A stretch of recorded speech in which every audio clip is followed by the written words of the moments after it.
ನಮಸ್ಕಾರ ವೀಕ್ಷಕರೇ, ಇವತ್ತಿನ ವಿಡಿಯೋದಲ್ಲಿ ಕೆಲವೊಂದು ಹೆಲ್ತ್ ಟಿಪ್ಸ್ಗಳು.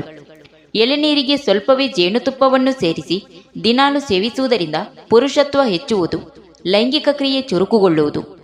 ನಿಂಬೆಹಣ್ಣಿನ ಪಾನಕ, ಬೇಲದ ಹಣ್ಣಿನ ಪಾನಕ ಕುಡಿದರೆ ಉರಿ ಶಮನವಾಗುವುದು. ಮಲ ಗಂಟುಗಂಟಾಗಿದ್ದು ವಿಸರ್ಜನೆ ಕಾಲದಲ್ಲಿ ರಕ್ತವು ಕಾಣಿಸಿಕೊಂಡರೆ ಕಲ್ಲಂಗಡಿ ಹಣ್ಣನ್ನು ಯಥೇಚ್ಛವಾಗಿ ಸೇವಿಸುವುದರಿಂದ ಗುಣ ಕಂಡು ಬರುವುದು. ಹೊಟ್ಟೆ ನೋವು ಕಾಣಿಸಿಕೊಂಡಾಗ ಈರುಳ್ಳಿಯನ್ನು ಹೆಚ್ಚಿ ಮಜ್ಜಿಗೆಯೊಂದಿಗೆ ಕುಡಿದರೆ ನೋವು ಕಡಿಮೆಯಾಗುವುದು.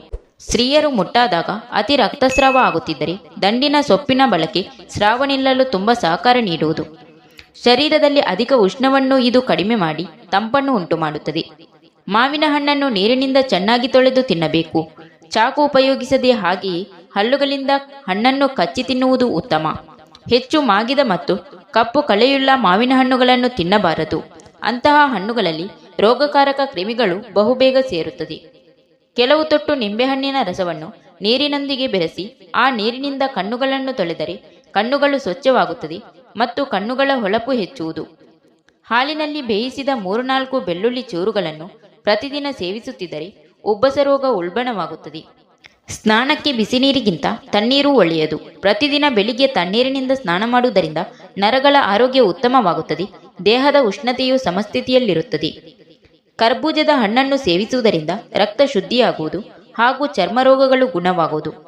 ಕೊಬ್ಬರಿ ಎಣ್ಣೆಯನ್ನು ಬಿಸಿ ಮಾಡಿ ಬೆನ್ನಿಗೆ ಚೆನ್ನಾಗಿ ತಿಕ್ಕಿ ಬಿಸಿ ನೀರು ಸ್ನಾನ ಮಾಡಿದರೆ ಗರ್ಭಿಣಿಯರ ಬೆನ್ನು ನೋವು ಮಾಯವಾಗುವುದು. ಕಲ್ಲಂಗಡಿ ಹಣ್ಣಿನ ರಸವನ್ನು ಸೇವಿಸುವುದರಿಂದ ಆಯಾಸ ಪರಿಹಾರವಾಗುವುದು. ಜಠರದಲ್ಲಿ ಗಾಳಿ ತುಂಬಿಕೊಳ್ಳುವ ದೆಸೆಯಿಂದಾಗಿ ತಲೆ ಸುತ್ತು ಬಂದರೆ 1 ಬಟ್ಟಲು ಬಿಸಿ ನೀರಿಗೆ 1 ನಿಂಬೆಹಣ್ಣಿನ ರಸ ಹಿಂಡಿ ಸೇವಿಸಿ. 7-8 ದಿನಗಳ ಕಾಲ ಈ ಉಪಚಾರ ಮಾಡುವುದು ಅಗತ್ಯ. ಹಸಿ ಮೆಣಸಿನಕಾಯಿಗಳ ತೊಟ್ಟುಗಳನ್ನು ಬಿಡಿಸಿ ಇಟ್ಟರೆ ಬಹಳ ದಿನಗಳವರೆಗೆ ಮೆಣಸಿನಕಾಯಿಗಳು ಬಾಡುವುದಿಲ್ಲ. ಮೂಸಂಬಿ ರಸವನ್ನು ಮುಖಕ್ಕೆ ಹಚ್ಚಿ ಅರ್ಧ ಗಂಟೆಯ ಬಳಿಕ ತೊಳೆದರೆ ಮುಖದ ಚರ್ಮವು ಕಾಂತಿಯುತವಾಗುತ್ತದೆ. ಜ್ವರದಿಂದ ನರಳುತ್ತಿರುವ ರೋಗಿಯು ನಿಂಬೆ ರಸವನ್ನು ಸೇವಿಸಿದರೆ ಜ್ವರದ ತಾಪ ಕಡಿಮೆಯಾಗುವುದು. ಬಾಯಿ ಹುಣ್ಣು ಬಂದಾಗ ಒಣಗಿದ ಕೊಬ್ಬರಿ ಹಾಗೂ ಕಲ್ಲು ಸಕ್ಕರೆಯನ್ನು ಸೇವಿಸುವುದರಿಂದ ಗುಣ ಕಾಣುವುದು. ಬಿಸಿ ನೀರಿನ ಸ್ನಾನ ಮಾಡುವುದರಿಂದ ಶರೀರದಲ್ಲಿ ಹೆಚ್ಚು ಬೆವರು ಬರುತ್ತದೆ. ಆದರೆ ತಣ್ಣೀರಿನ ಸ್ನಾನ ದೇಹದ ಬೆವರನ್ನು ಕಡಿಮೆ ಮಾಡುತ್ತದೆ. ಬಾಣಂತಿಯರು 3 ತಿಂಗಳ ನಂತರ ಕರ್ಬೂಜದ ಹಣ್ಣನ್ನು ಸೇವಿಸುವುದರಿಂದ ಎದೆಹಾಲು ವೃದ್ಧಿಯಾಗುವುದು.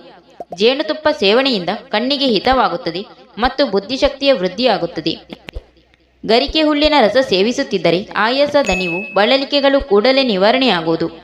ಪ್ರತಿದಿನ ಊಟಕ್ಕೆ ಮುಂಚೆ 1 ಚಮಚ ಜೇನುತುಪ್ಪ ಸೇವಿಸುತ್ತಿದ್ದರೆ ಹೊಟ್ಟೆ ಹುಣ್ಣು ಗುಣವಾಗುವುದು. Thank you for watching. Video ಇಷ್ಟ ಆದರೆ ಒಂದು ಲೈಕ್ ಮಾಡಿ, ವಿಡಿಯೋನ ಎಲ್ಲರಿಗೂ ಶೇರ್ ಮಾಡಿ, ಚಾನಲ್ನ ತಕ್ಷಣ ಸಬ್ಸ್ಕ್ರೈಬ್ ಮಾಡಿ.